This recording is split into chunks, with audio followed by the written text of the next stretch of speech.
Keamanan merupakan hal yang harus dijaga oleh penerbang pesawat VIP dan VVIP. Namun kenyamanan juga menjadi prioritas utama dalam setiap penerbangan. Itulah tantangan bagi para penerbang Skuadron 17. Mereka harus bisa menggabungkan dua faktor penting tersebut ketika menerbangkan pesawatnya.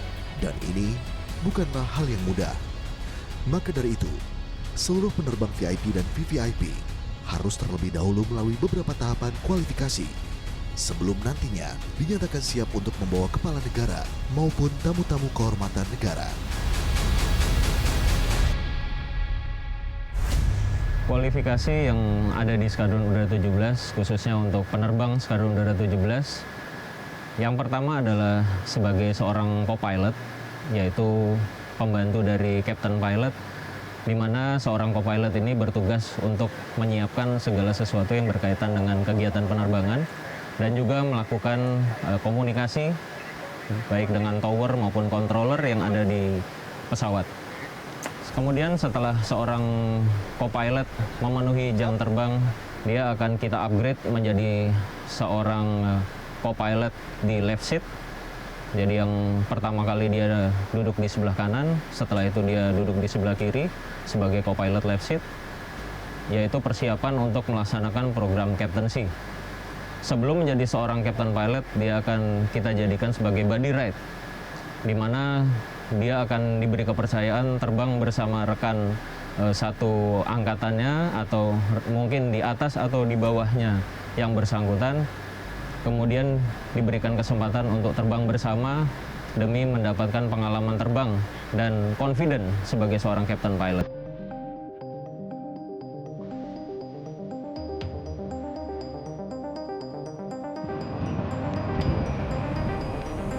Seorang captain pilot akan mendapatkan promosi kembali menjadi instruktur. Dia akan diberangkatkan ke Yogyakarta untuk melaksanakan sekolah instruktur penerbang. Apabila sudah memenuhi kriteria sebagai seorang instruktur penerbang, yang bersangkutan akan melaksanakan pendidikan atau melaksanakan pengajaran sebagai seorang instruktur di Yogyakarta. Perwira tersebut akan kami tarik kembali ke Skadron Udara 17, kemudian untuk melanjutkan program sebagai pilot uji fungsi. Barulah di sini ada sebuah perbedaan dengan skadron-skadron udara lainnya. Di sini kita mengupgrade kembali menjadi seorang captain pilot VIP, yang dimana seorang pilot VIP tugasnya adalah menerbangkan lambang-lambang negara baik dalam negeri maupun dari luar negeri. Barulah nanti pada saat menjabat sebagai seorang komandan skadron, barulah kita melaksanakan satu program lagi sebagai puncak dari kualifikasi yang ada di dalam skadron, yaitu sebagai seorang check pilot.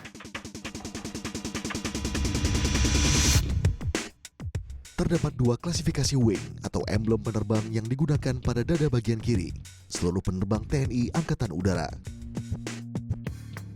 Wing penerbang kelas 1 yang menandakan bahwa para penerbang sudah melalui tahapan kualifikasi sebagai instruktur penerbang di Yogyakarta.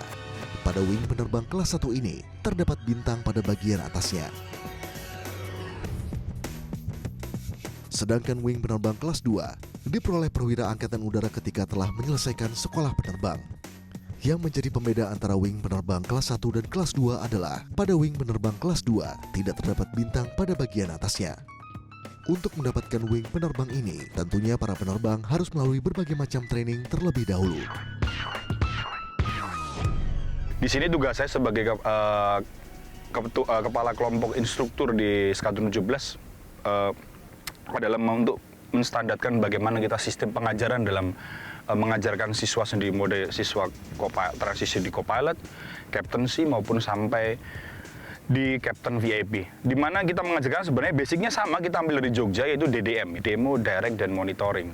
Dalam proses penerbangan yang kemarin kami laksanakan dengan siswa, yaitu adalah bagaimana saya mendemokan bagaimana penerbangan yang betul, baik instrumen maupun landing yang betul, kemudian kita base training ataupun kita route training. Saya sebagai instruktur akan mendemokan bagaimana yang benar sesuai dengan prosedur yang ada.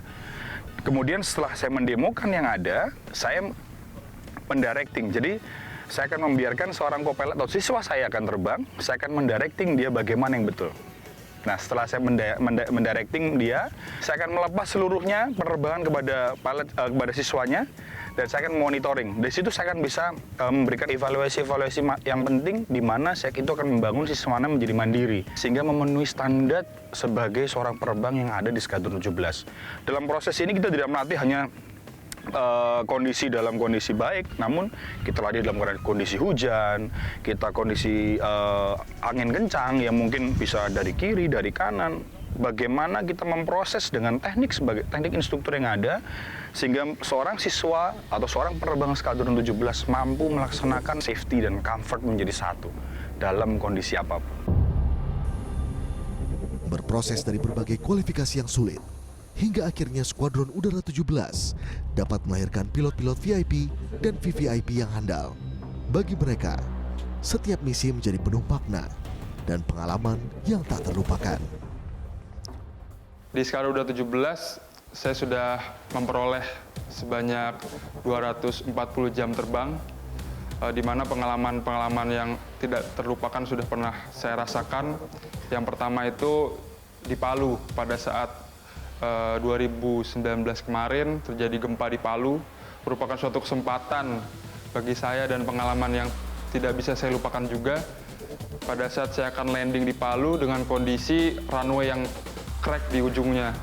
Sebelum saya landing ke sana, saya harus mempelajari kondisi runway, kondisi apabila nanti saya tidak bisa landing di Palu, dan apa-apa saja yang harus saya siapkan setelah pesawat saya mendarat. Pada saat itu saya membawa VIP Bapak Menko Polhukam, Bapak Wiranto pada saat itu, dan itu merupakan pengalaman saya yang sangat luar biasa yang tidak bisa saya lupakan. Sebagai seorang penerbang VIP, VVIP merupakan suatu kebanggaan yang sangat besar bagi saya, dan merupakan kebanggaan juga bagi keluarga saya, orang tua saya, rekan-rekan, dan sanak saudara saya. Karena tidak semua orang bisa mendapatkan kesempatan untuk membawa pejabat-pejabat penting seperti nantinya saya bisa menerbangkan Presiden Republik Indonesia, Wakil Presiden, serta Kepala Staf Angkatan, dan lain sebagainya. Seluruh pramugari VIP dan VVIP juga harus bisa menggabungkan keamanan dan kenyamanan bagi para tamu-tamu kehormatan, tak terkecuali pada saat kondisi normal ataupun pada kondisi siaga. Tentunya kemampuan itu bisa didapatkan dari berbagai kualifikasi pramugari VIP dan VVIP di Skuadron Udara 17. Untuk menjadi seorang pramugari TNI Angkatan Udara, seorang bintara wanita Angkatan Udara akan melewati beberapa tahap seleksi. Di antaranya ada tes kesehatan, tes psikologi, tes bahasa Inggris, dan tes jasmani. Setelah itu dinyatakan lulus sebagai seorang pramugari, kemudian mengikuti pendidikan di Garuda Indonesia Training Center selama 3 bulan, kemudian dilanjutkan dengan latkar di Skadron Udara 17 selama 1 bulan. Selama pendidikan, seorang pramugari akan mengikuti beberapa latihan, di antaranya ada latihan yang paling utama adalah mengenai emergency prosedur. Untuk pendaratan darurat sendiri terbagi menjadi 2, ada di darat dan di air, itu ditentukan oleh perintah dari kokpit. Anggun dan lembut, namun juga sigap di berbagai situasi. Itulah pramugari Skuadron Udara 17. Dan kali ini, salah satu kru cerita militer berkesempatan mengikuti simulasi evakuasi dalam keadaan darurat. Nah, selama di Skadron 17 ini saya berkesempatan untuk mengikuti pelatihan-pelatihan pramugari VVIP. Pelatihan tersebut adalah pelatihan penyelamatan diri di air dan penyelamatan diri di darat. Ketika pendaratan darurat dilakukan di darat, terdapat beberapa tahapan evakuasi, yakni aba-aba brace for impact agar seluruh awak bersiap melakukan evakuasi. Kemudian ada aba-aba flight attendants at station. Pramugari akan melihat kondisi luar pesawat dan memastikan keamanan untuk melakukan evakuasi.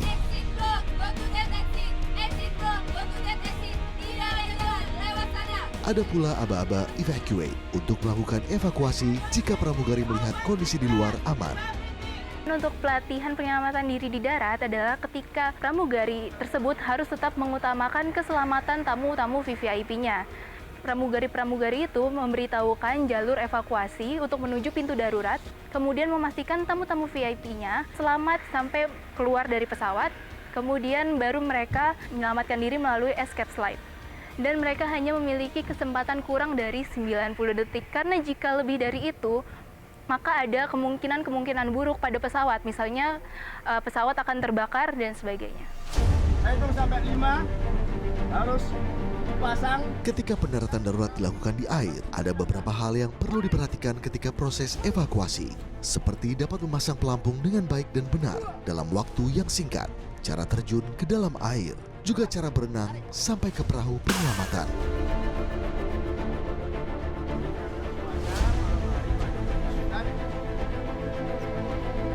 Saat akan terjun ke dalam air, tutup hidung dengan tangan, lalu silangkan kaki kanan ke kaki kiri. Kemudian, melompatlah sejauhnya.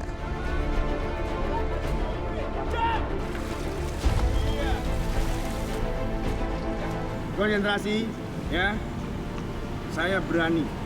Yang lainnya bisa, saya bisa. Jump, go! Ketika menuju perahu penyelamatan, diwajibkan untuk berenang maju dengan cara berbaring. Hal ini dilakukan untuk menghindari agar wajah tidak terkena ombak.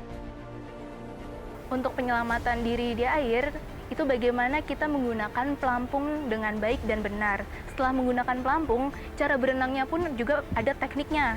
Tekniknya adalah kita tidak boleh berenang maju ke depan seperti biasanya, melainkan kita harus maju namun dengan posisi berbaring. Hal itu karena wajah kita agar tidak terkena ombak dan pusat udara ada di depan kita, jadi tidak bertambah berat. Dan kali ini juga saya berkesempatan untuk menggunakan baju Air Crew TNI Angkatan Udara. Dan kenapa baju ini spesial? Karena baju ini desain secara khusus untuk tahan terhadap api.